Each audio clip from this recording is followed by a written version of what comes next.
I was going to write this, but I don't think I can put into writing what I have inside.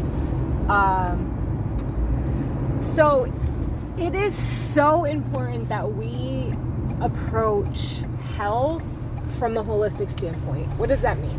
That means it is important that we approach looking at our state of health, not just in the physical, but in the emotional and the spiritual. Well, that sounds cliche, doesn't it? I mean, it does a little bit, but it's true. Because when you have division between the emotional, the physical, and the spiritual, your physiology of your body gets offset. So what does that mean? That means tension can reside in your body if your emotional state is stressed, and that can create pain in the physical.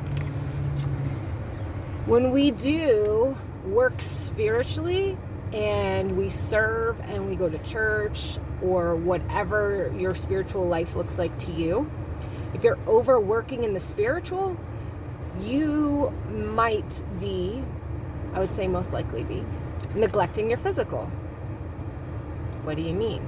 How many people do you know are spiritual warriors but sick in their bodies? A lot. I know, because I go to church, I've been to church, I've seen even different types of spiritual settings where people are taking care of their spiritual, but then they're not taking care of their physical. That leaves such a gap in our wellness and our health. So I want you to think today, really start to internalize, how am I caring for myself emotionally? And that means recognizing emotions and letting them flow through us, not holding them, not stuffing them down. That creates illness.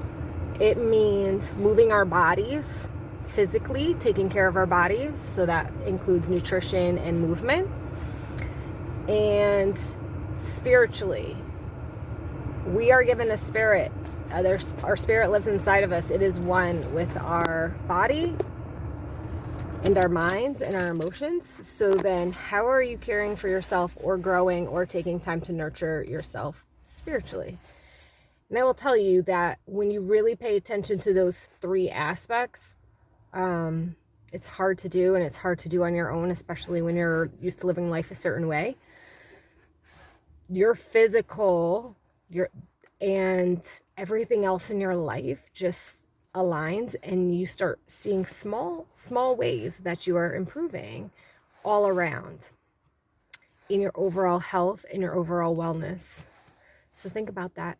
That's what I get my clients to think about. I think it's so important that as a personal trainer, what makes me different is this is what we look at. We look at how are you emotionally and how are you coping emotionally with stress and anything else you might have going on in your life.